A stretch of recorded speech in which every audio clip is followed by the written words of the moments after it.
The streets of New York City erupted in chaos on November 10, 2016.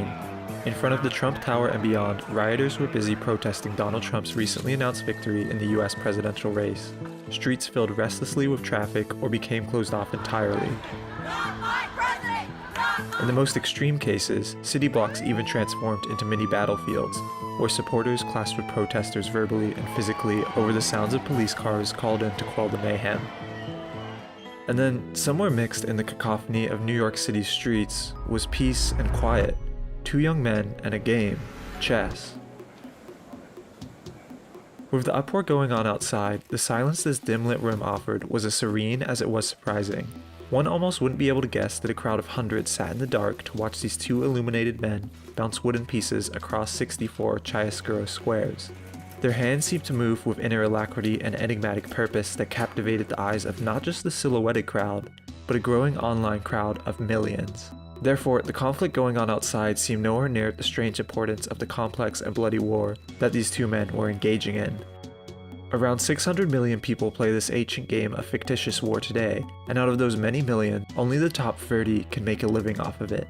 And out of that minuscule slice of players, only 2 were allowed to sit down at this small, seemingly ordinary table and compete for the title of world champion.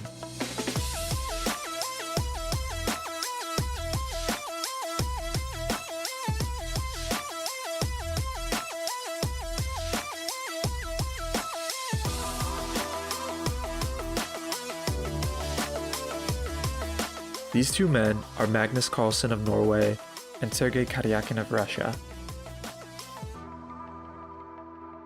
The match will be a best of 12 games, with tiebreaks added if necessary. At stake are over $1 million and the monumental title and prestige of world champion. These two young men have worked assiduously their whole lives to be here. Let's see how they fare. I hope you are ready for one of the most tense and dramatic days in chess history. An unspoken rule of spectator chess is that you are to remain silent at all times. After all, it's only polite to let the players have their peace of mind while waging mental warfare with one another. But after only 2 moves, Magnus sends a wave of laughter over the otherwise silent crowd.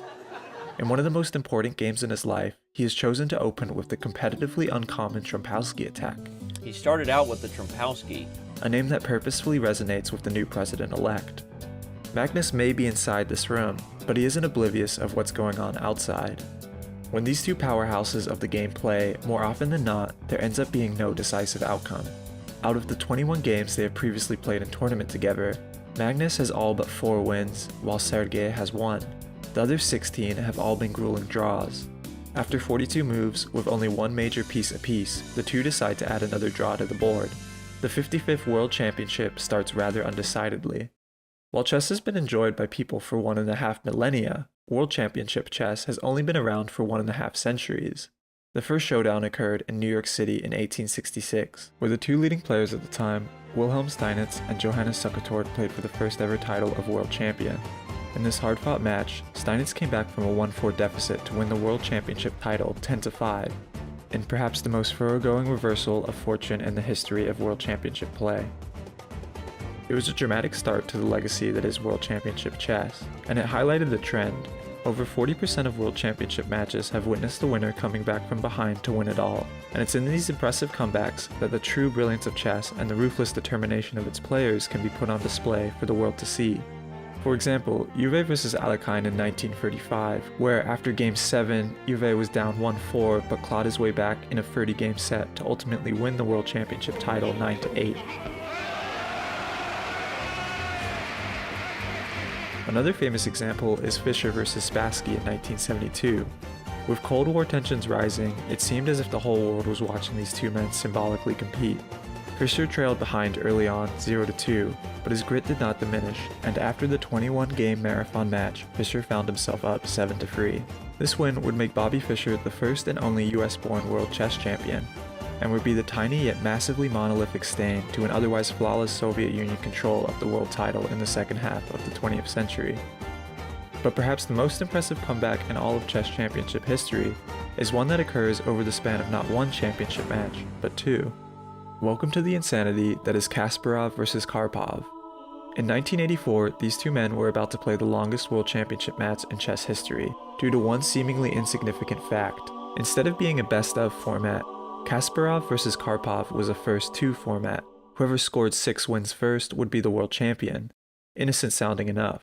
And it looked to be that way when the reigning world champion, Karpov, got off to a strong lead early on, being up 4-0 by the end of the first 9 games. It seemed to the world that the experienced Karpov would get a fast and clean 6-0 sweep versus the young newcomer Kasparov. But then the next game was a draw, and then the next, and the next, and the next. In fact, the next 17 games were draws, and then a worn-out Karpov, who had lost 20 pounds due to the mental strain of 17 grueling draws in a row, finally got his 5th win. Only one more win for him, and this marathon of a match would be over. But the youthful Kasparov had different plans. 4 more draws later, in Game 32, a number that only one other world championship had seen, Kasparov achieved his first win. And then, after 14 more mind-numbing, soul-crushing draws, Kasparov got his 2nd win. And then, in the very next game, his 3rd. By this time, the championship had stretched 48 games long. Hundreds of hours of competitive chess had been rattled off in mere weeks. Due to a lack of physical and an excess of mental exercise, each player's health, even Kasparov's, was sinking perilously into danger. And so, the FIDE president said that there was a thing is too much, and against both players' adamant wishes, cancelled the entire tournament. 48 games gone, crushed, erased in the blink of an eye. The match was to be replayed the following year, and this time, and all times to come afterwards, the championship would have a set limit of games. 24 to be exact, half the length of their previous world championship match. After Game 5, Kasparov was again down, this time by a 2-1 deficit, but his resolve did not break. During Game 16, Kasparov takes the advantage outright in perhaps the most stunning way possible, practically forcing Karpov to sacrifice their queen for the small price of his knight. After the 24 games were up, Kasparov found himself the victor 5-3.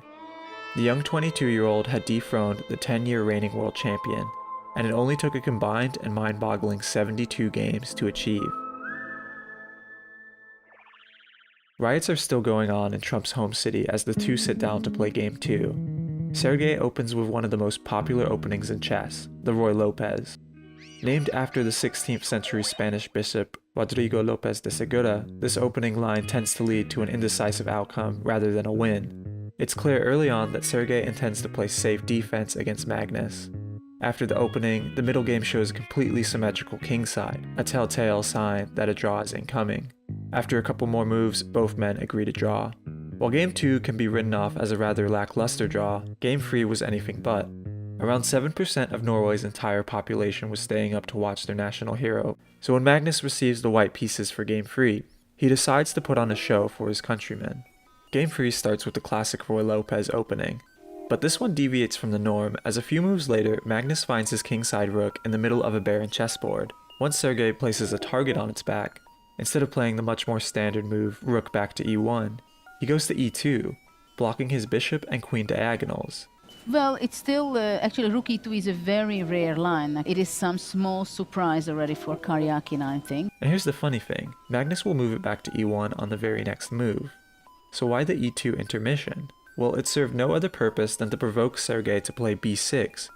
So that sort of forces Black's hand into playing b6, which threatens bishop a6. Bishop a6 would lead to a bunch of trades and a peaceful result, but as I said, this game gets exciting. Now Carlsen plays rook e1.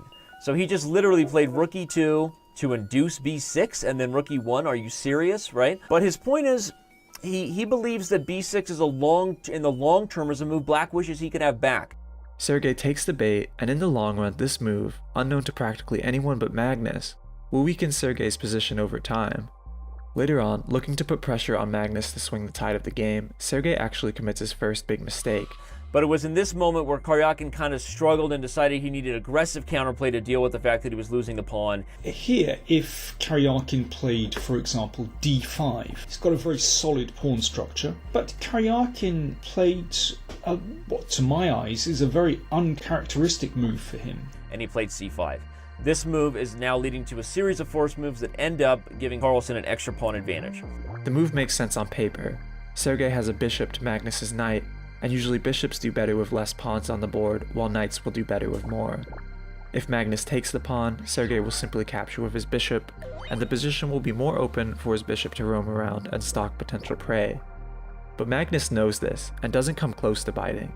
Instead, he slides his rook deep down into enemy territory. Sergey is forced to defend with the king, leaving his most valuable pawn, the f-pawn, unprotected.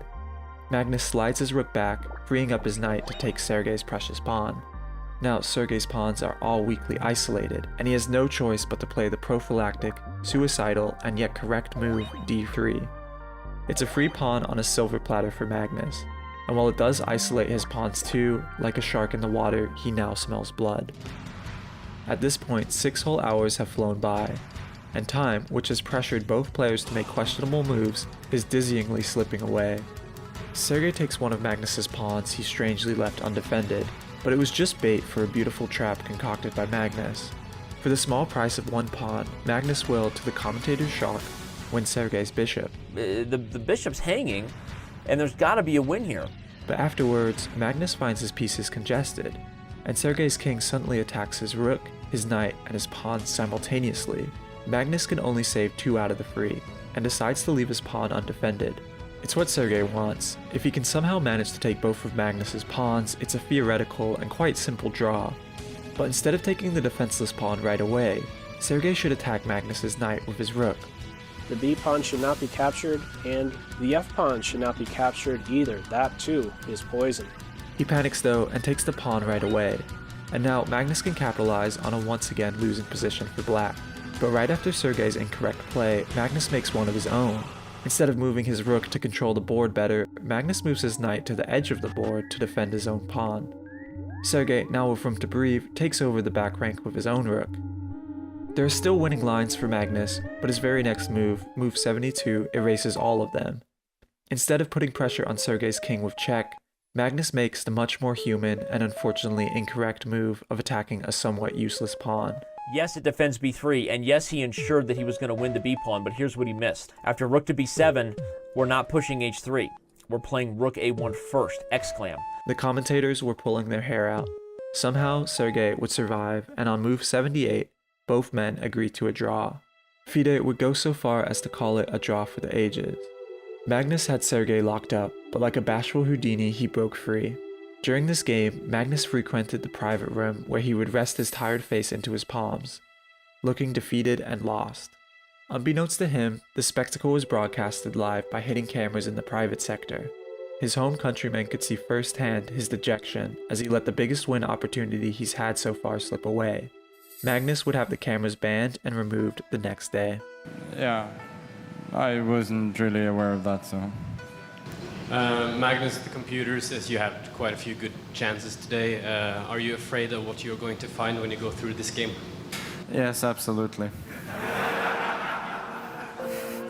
The pressure both these players feel increases tenfold when you put into the context that they sacrificed practically their entire lives up to this point to be here. All these men knew was chess. They had no choice. Any other option would result in them not sitting where they were today. You have to dedicate your whole life to chess if you are to make it, and both dutifully did, sacrificing their entire childhoods, their entire teens, their early 20s too, to be here. To sit where they are sitting today, the pricelessness of youth must be sacrificed. But something else was gained, something only a select few in the billions of people on this planet will ever know, the rare feeling of being the absolute and undisputed best. 2 roads diverged in a yellow wood, and sorry I could not travel both, and be one traveler. Long I stood, and looked down one, as far as I could, to where it bent in the undergrowth. Then took the other as just as fair, and having perhaps the better claim, because it was grassy and wanted wear. Though, as for that, the passing there had really worn them about the same. And both that morning equally lay in leaves no step had trodden black. Oh, I kept the first for another day, Yet, knowing how way leads on to way, I doubted if I should ever come back. I shall be telling this with a sigh, somewhere ages and ages hence. Two roads diverged in a wood, and I took the one less traveled by. And that has made all the difference.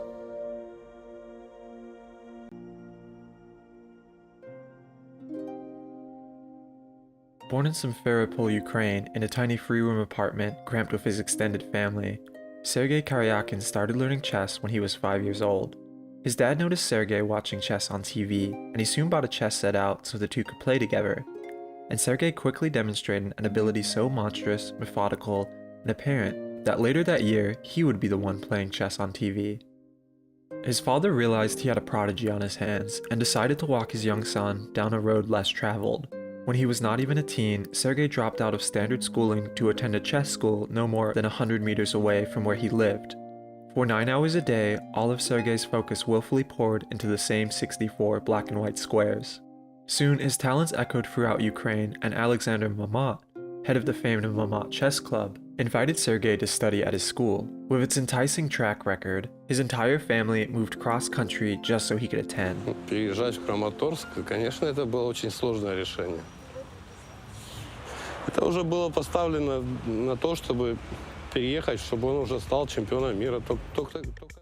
Sergey continued to play his part and sacrificed his precious youth at the chess club. At 13, he boasted that he could win the world championship at age 16. Suspiciously reminiscent of the young boy Beth Harmon plays in the Netflix miniseries The Queen's Gambit. I will be world champion one day. When? In 3 years. You'll be 60 in 3 years.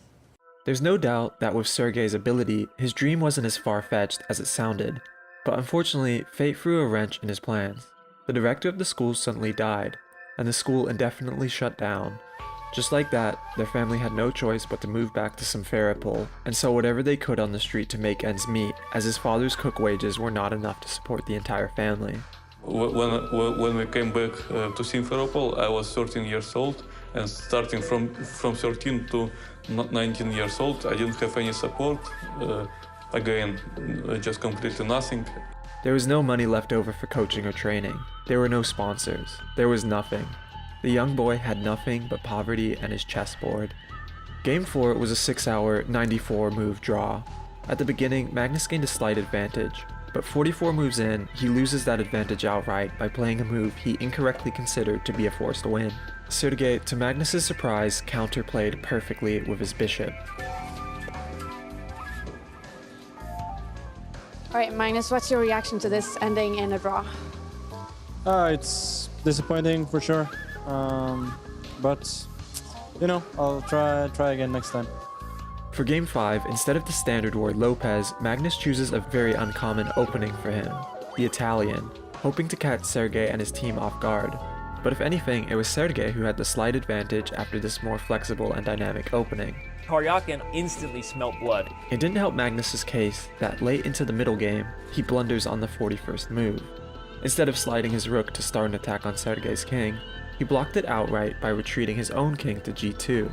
For the first time in the entire match, a winning line was available to Sergey. All he needed to do was find it. But the path to victory seen by the computers was mind-meltingly complex. And 10 moves later, Sergey saw that he couldn't transform his advantage into a solid win. He agreed to accept yet another draw. But unlike the previous draws, this time it was on Sergey's terms. While Magnus in 2004 was the second youngest player in history to receive the prestigious title of Grandmaster, Sergey Karjakin, right before his support evaporated in 2003, at 12 years and 7 months old, became the outright youngest. There are thousands of Grandmasters of chess, and he beat them all, including Magnus, to it. With this accomplishment, he was not about to stop walking on the path less traveled. Although he didn't become world champion at 16, in April 2005, Sergey broke into the top 100 chess players. And despite being alone in his efforts, he kept rising from there. At 19 years old, Sergey found himself 13th in the world. It was enough for Ukraine's neighbor, Russia, to take notice of Sergey. While the Ukrainian government rejected pleas from Sergey and his family to support his chess talents, the Russian Chess Federation welcomed him with open arms. In 2009, they offered to financially support him and his entire family. All he had to do was renounce his Ukrainian citizenship and move to Moscow.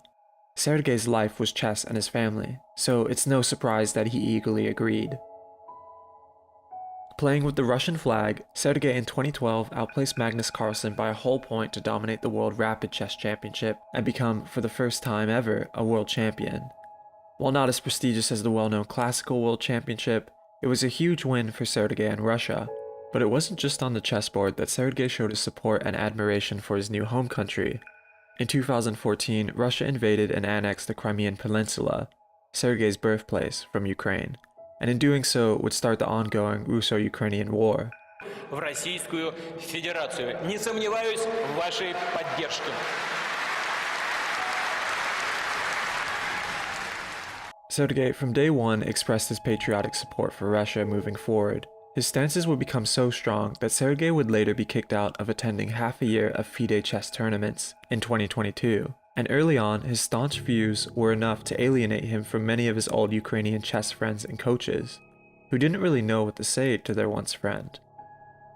Since Russia annexed Crimea, suddenly he started to be so pro-Putin supporters. For us in Ukraine, it's a little bit not understandable, because you spend so much time in Ukraine, we were many years friends. If you are make such a statement in some aspects, I think you also support this kind of war, this kind of aggression, which is, I think, not good. But okay, I mean, the life continues. Maybe if it's possible, I don't want to speak too much about it before the match. Okay. Can we just? Yeah, if you don't want to, it's okay. It's totally okay. But Sergey didn't care. Russia stepped in as the young man's savior when he needed it the most, and he would give his all to pay it back. This was the path less traveled. This would make all the difference. The halfway game wasn't drawn out, and it wasn't necessarily hard-fought either. After just 32 moves and a little less than 2 hours of play, both men, like tired boxers in the ring, agreed to end it there. When are you expecting your first win?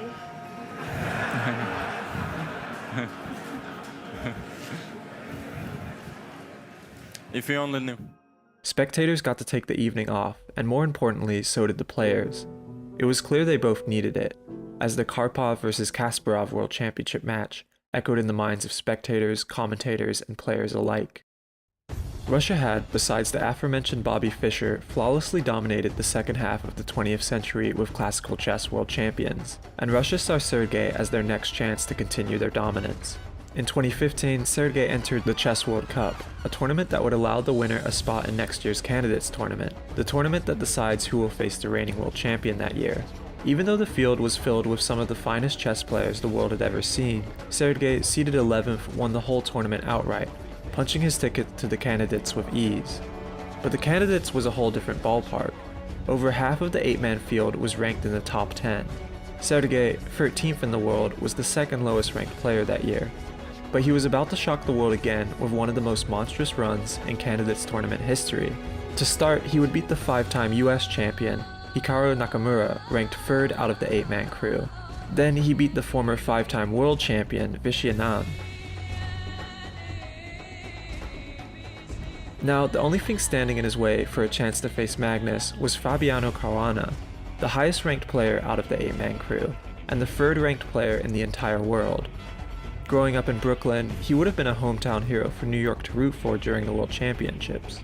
But on the 42nd move, Caruana went for a win with a risky rook move, and then Sergey stunned experts and counterattacked perfectly. 4 moves later, Fabiano had no choice but to resign. I'm probably the happiest person in the world at this moment. For years, Sergey was stuck at 13th, and then in one single tournament, he broke through to the top 10 to become 8th in the world. And he was determined to keep that momentum up and become the first Russian world champion since Kramnik in 2007. All that was in his way now was the reigning world champion, Magnus Carlsen. In front of one of the larger crowds that match, due to it being a weekend and New York school districts giving out free tickets to kids, another draw was yet to ensue.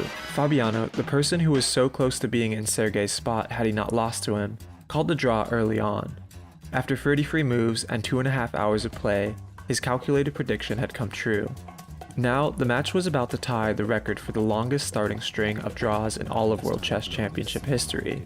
In 1995, Kasparov vs. Anand played on the observation deck of the 107th floor of the World Trade Center, where perhaps the views were so pretty that the players took their time to draw blood, as it took 9 games for someone to finally win. Magnus didn't have views to entertain him, however, and the reigning world champion was losing his composure draw after draw, a stark difference from anything he had exhibited before. It's disappointing for sure. You know, I'll try again next time. Like Sergey, Magnus's journey into the world of chess started when he was very young. At the age of 6, Magnus had memorized all of the flags and capitals of every country in the world by himself. It was enough for Henrik, Magnus's father and a former tournament chess player himself, to encourage his son to explore chess next. Magnus quickly grasped the intricacies of play, and it became apparent that he had a natural talent for the strategic and analytical aspects of the game. Before he was even 10, Magnus was beating his father consistently, and playing for multiple hours a day. Most days, Henrik would have to tear him away from the chessboard to let him get some sleep. By 2004, at only 13 years of age, he was already being called the Mozart of chess, a title given to him by chess writer and pro player himself Lubomir Kavalik, after playing exceptionally well in a rapid tournament. Magnus, playing a rook behind, found a beautiful checkmate against Spike Ernst, trapping Ernst's king against its own 2 rooks. But the Mozart of chess was just getting started. Later that year, Magnus beat Karpov, the reigning world champion from 1975 to 85, and the person who preceded the legendary Bobby Fischer as world champion. Then he faced the man who dethroned Karpov in the infamous 72-game marathon, Garry Kasparov. Magnus was ranked in the 700s. Kasparov was still number 1. After Kasparov showed up half an hour late, he sat down to face his youngest opponent ever. Quickly into the game, Magnus can be seen strolling around while Kasparov stays sitting, pondering heavily about his next move. As soon as Kasparov moves, Magnus instantly retaliates and continues to watch the other games. This practically aloof behavior visibly shakes Kasparov up. How could a 13-year-old have so much confidence against the world's number 1? They end up unbelievably drawing. Magnus would end that year by receiving his biggest sponsor yet, Microsoft, and being awarded the title of Chess Grandmaster, the second youngest in history at that point behind Sergey. Fast forward through the years and exceptional wins. In 2013, Time magazine names Magnus Carlsen one of the most influential people ever. And in his introduction, Kasparov is quoted saying, "We will soon be living in the Carlsen era." In his famous 60 Minutes interview, Magnus can be seen playing an exhibition match against 10 Harvard lawyers simultaneously, while blindfolded. Magnus won each game handily, keeping track of 320 pieces on 10 separate boards all in his head.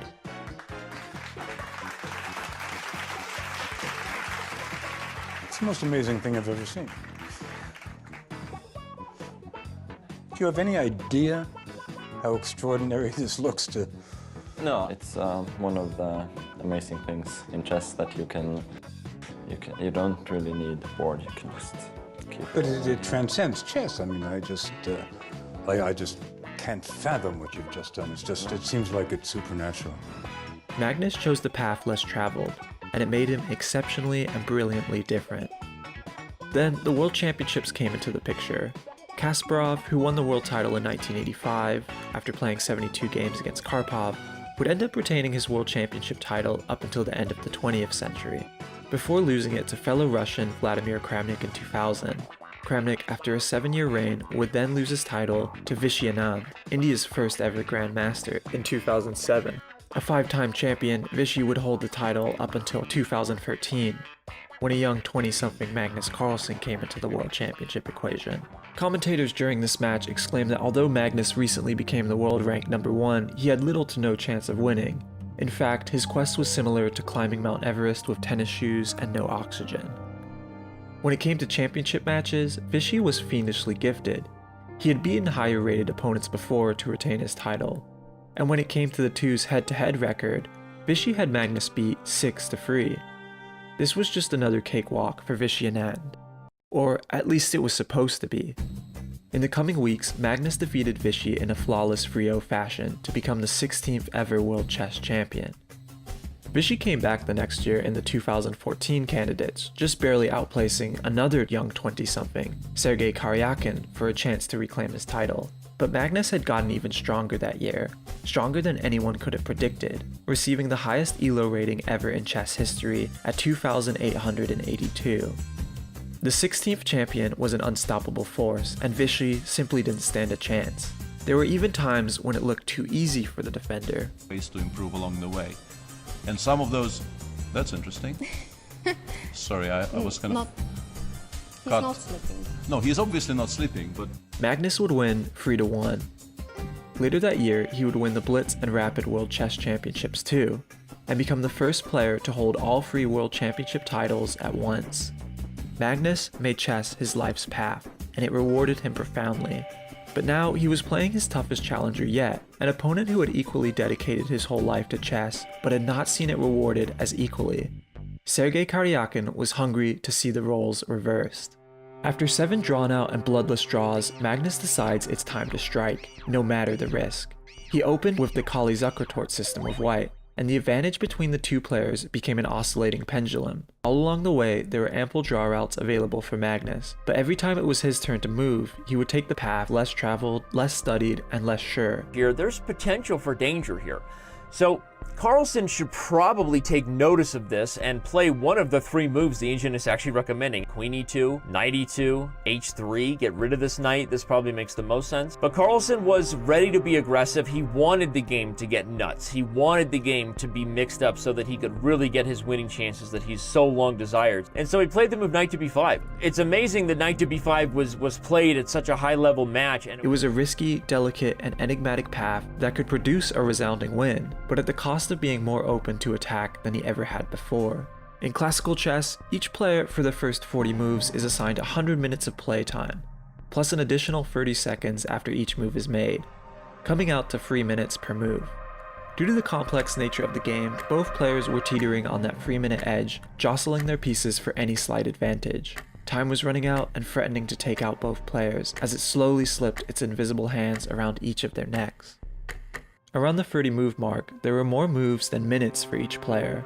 Carlsen ran from any attempt at a draw like the plague and danced Sergey quickly into a self-made dark inferno, trying to push him in while he himself leaned dangerously close. So close that the blistering heat became unbearable. And then Magnus slipped. Instead of pushing Sergey in, a rushed blunder on the 34th move acted as the rocky ground that stole his footing right from under him. Carlsen didn't do that though. He didn't play rook d7, and he didn't play the other move the computer seems to be liking, which is knight e5. Carlsen was not to be deterred from the most aggressive and risky way to play this position. Perhaps playing those 2 blacks and getting those draws really affected his psychological stance on the match, because now he played a move that, regardless of how long we've been letting the computer think, still is not in the top 3, because it's just a horrible, horrible move. In this position, Carlsen played c5, sacrificing a pawn and letting black's potential initiative start to run wild with it. And now Sergey could puppeteer an unsteady Magnus right where he wanted. Sergey traded rooks, and the aftermath allowed him to take an extra pawn from Magnus. And during the endgame, every pawn counts. Sergey had 6 to Magnus's 4, and those extra 2 both had a clear path to coronation at the end of the board. Consequently, it was looking like the end of Magnus. But there was one catch. Sergey had exactly 1 minute left on his clock to take advantage of it. The pressure was mounting. He had Magnus falling into the hot ashy demise, but the flame was running out. There was a solution, however. Make it to move 40, where both players are granted an additional lifeline of 50 minutes. Sergey needed those 50 extra minutes desperately to study the board and fully take control of the situation, but they were behind a wall of 5 gargantuan moves. It was dizzying play at that point. Like a submarine sailor holding a flickering candle, he had to act fast. First, he hastily tried to make the endgame even more decisive by offering Magnus a queen trade.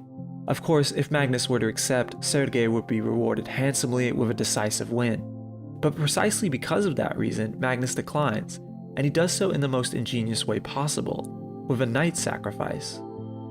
Because the knight places Sergey's king in check, his queen suddenly becomes paralyzed, and although Sergey wins over Magnus's knight in exchange for a pawn, a couple moves later, Magnus is able to take one of Sergey's knights, and then his last extra pawn too, thus equalizing a game that was almost certainly in Sergey's hands. And then, all at once, the two submerged from the sea with gasping lungs, breathing in the fresh air of an extra 50 minutes. Sergey's ocean of an advantage had somehow waned away, and it looked to be yet another draw. Eventually, Magnus even finds himself a pawn up, and the game is looking good for the reigning world champion. Until the 52nd move, where Magnus, with many good options available to him, chooses the absolute worst. And I mean the absolute worst. Welcome to the blunder that is h4.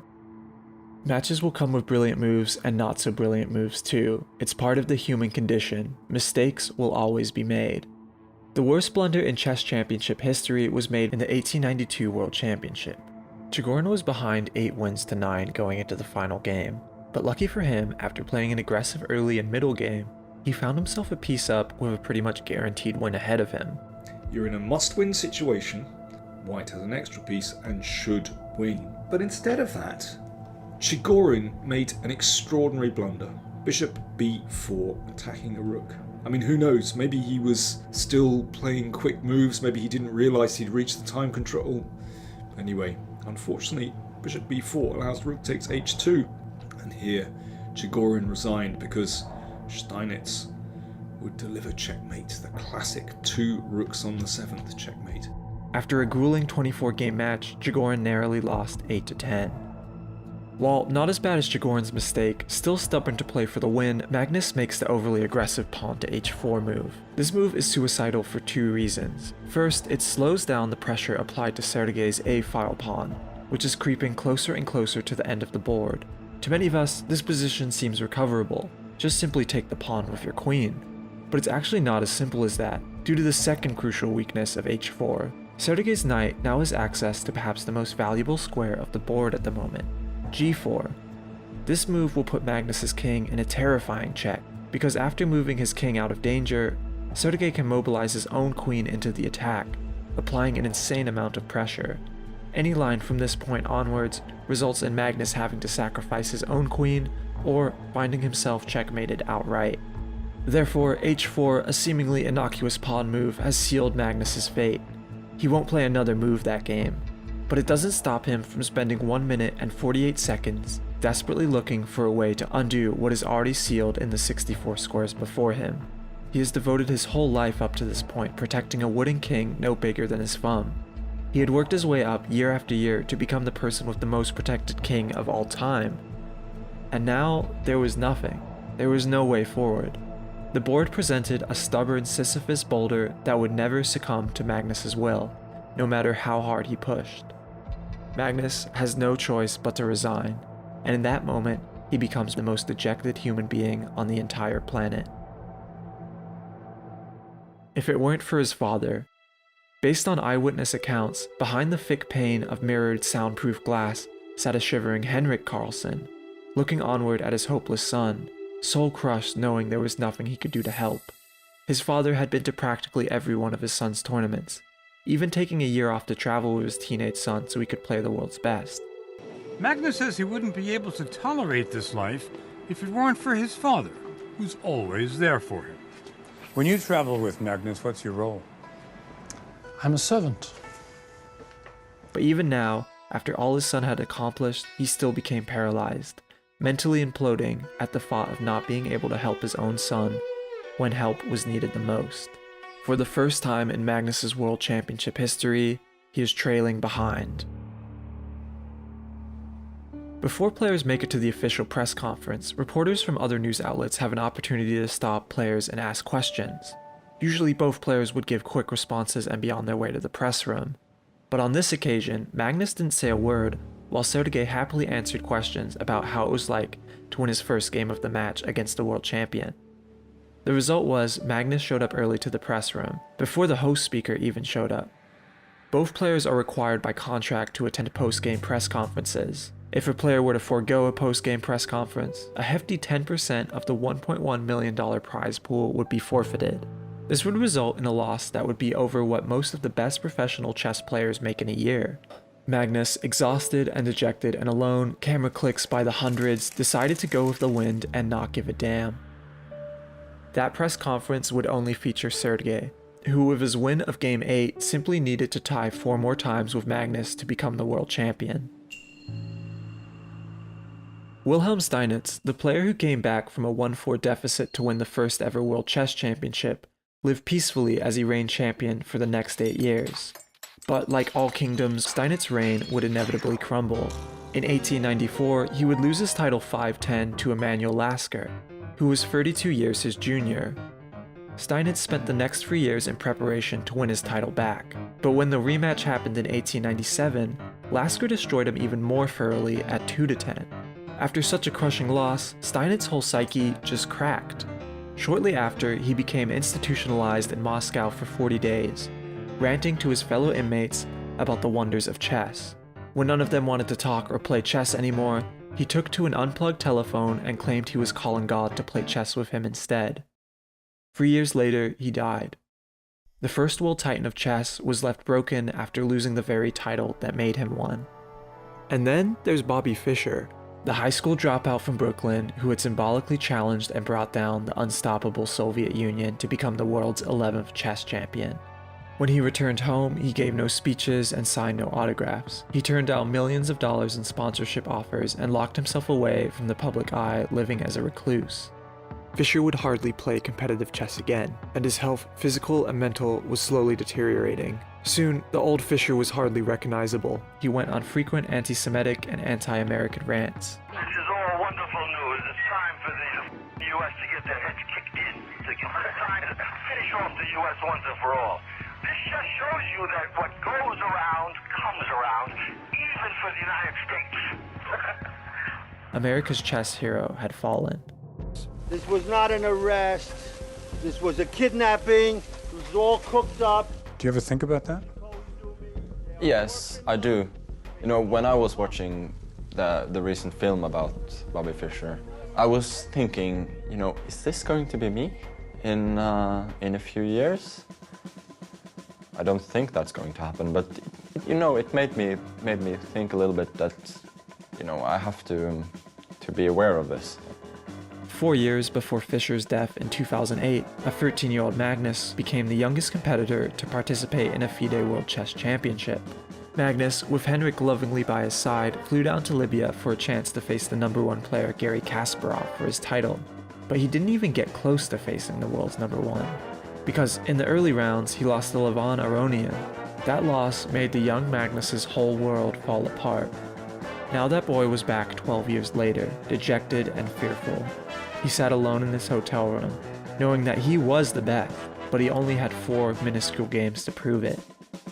The two finest chess players the world had to offer at the moment couldn't look more eerily different from each other. Sergey had a cautious, collected confidence about him, while Magnus looks as someone who has lost everything and was manically trying to take it back. Magnus's opening fit the look, as he played the relatively new, enigmatic, and complex opening called the Archangel. In doing so, Magnus was trying to catch Sergey, who had undoubtedly studied Magnus's games religiously, off balance.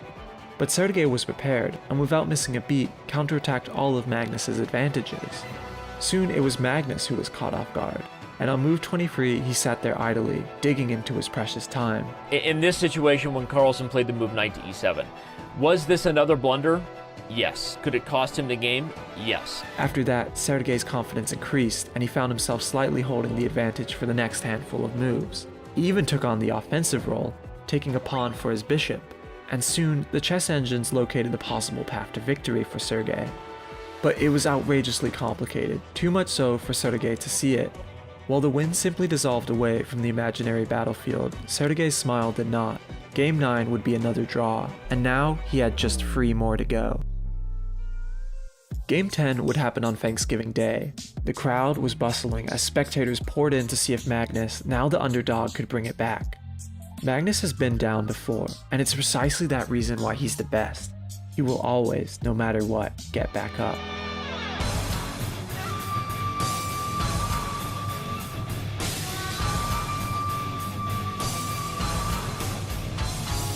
We're about to get into some crazy stuff. The world went wild. What is wrong with Magnus Carlsen? Are we literally seeing another blunder? Sergey misses an early draw opportunity, and eventually Magnus gains a slight advantage. This could be his chance.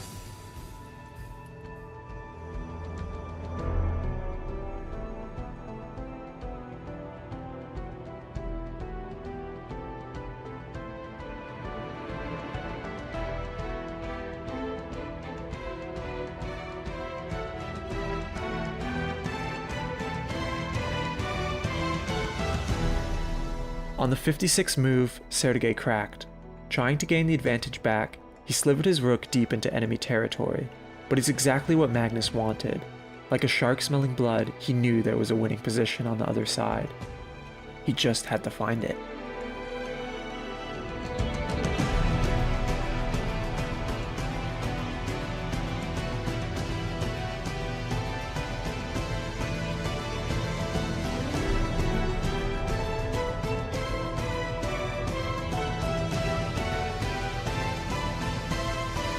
After 7 hours of grueling play and 75 moves completed, Sergey saw the shark in Magnus's eyes, and it was hopeless to try and swim away. Amazingly, Sergey resigns. Magnus had earned his needed win on the 10th game of a 12-game match.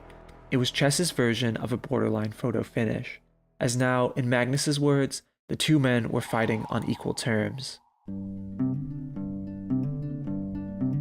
2 more games to go. I wanna be the very best. Game 11, a 3-hour, 34-move tie. Sergey had white for the last time in the classical phase, but instead of trying to win, he played defensively, utilizing the Roy Lopez opening once again.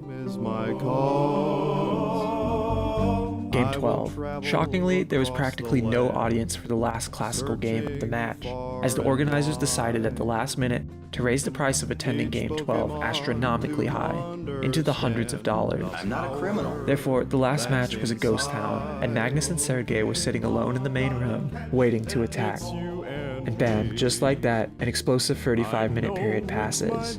Rook's gone, knight slayed, queens destroyed. After the fastest massacre of the whole event, a draw was decided immediately after.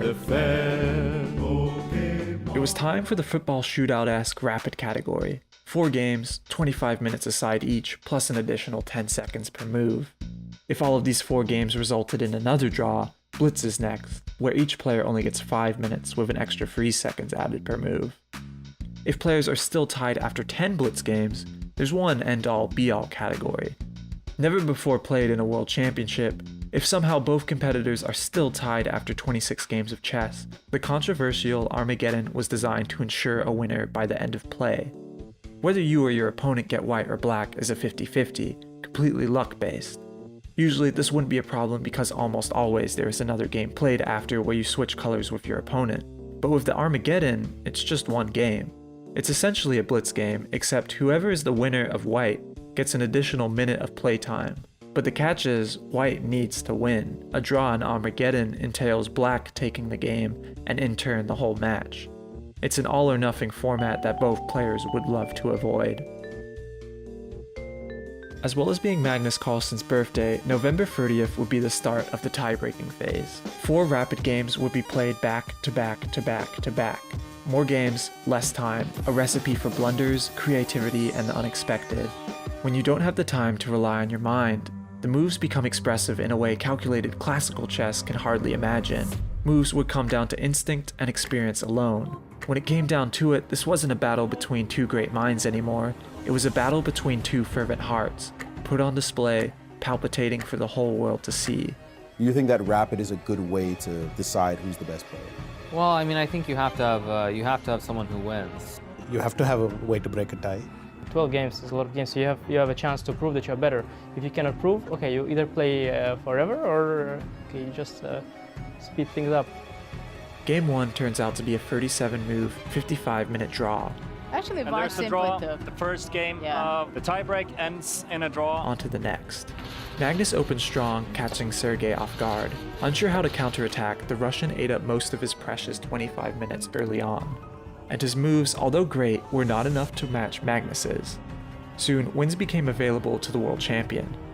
In this position, still with a huge advantage, Carlsen should do anything that just keeps the pieces on the board. But the crowd tumbled in their seats as Magnus missed an opportunity for a win. But then he decided to trade queen and go to an angle where not only do the queens come off the board, but immediately another set of pieces come off the board, decreasing the chances that the minors can ever fully coordinate and now play the rook. And then another on the 73rd move, by moving the wrong bishop. And that was with this horrible move, bishop to g4. Might even be worth 2 question marks. But as long as Magnus kept on the pressure, his opponent would eventually lose by time. Soon, Sergey was down to a minute, then 30 seconds, then 10 seconds, then 5 seconds. With Sergey only having 4 seconds left on the clock, he made the draw-ensuring move. Karjakin took 0 time and immediately played rook to e8, preventing bishop f8, and all the fans, everybody knew something had gone wrong here for white. By the skin of his teeth, he survived game 2. The crowd, the commentators, the world was in shock.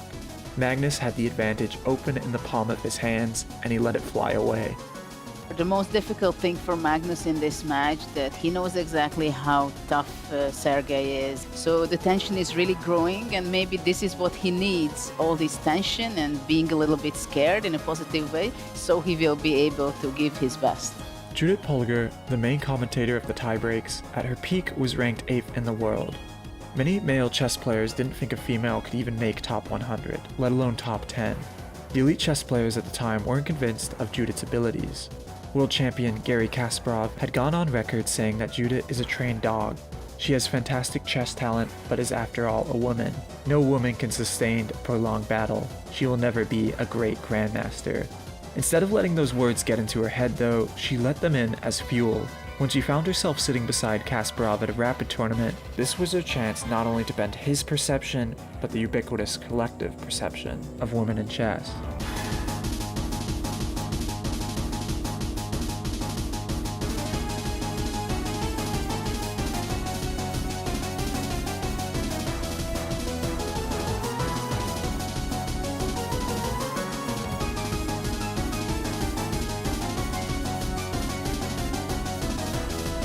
And just like that, Judith had defeated the world champion, and Kasparov had no choice but to admit that Polgar showed that there are no inherent limitations. She had done her part of chess history and defeated the best, and now she was interested in seeing who would do the same today.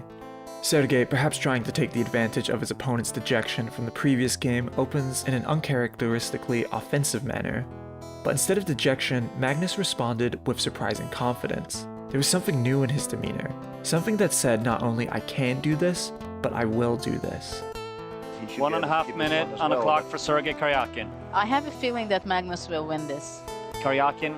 Bishop f1, rook a2, what a pressure by Magnus. I mean, it's On crazy defense to have such a with position again. 1 minute and 20 seconds left on the clock. The question is, will Magnus Carlsen be able to capitalize on a winning position? We're going down to 15 seconds for Sergey Karjakin. Sergey desperately looked over the board, but all he saw was a heap of broken, uncoordinated pieces where they once stood tall. Yeah, but the thing is, the problem rook b1 is the Will only Sergey move that he's Karjakin spending crack for the time. first 7, time? We have 6. 5. And he does not play rook b1. Rook takes c7. But rook a1, no? Rook a1 is the move for Magnus. Just picking up the bishop? Oh, look at that. 6, 5, Yes, he 4, resigns. 3, Magnus won it. He resigns. and Magnus Carlsen has won the first game of the tiebreak.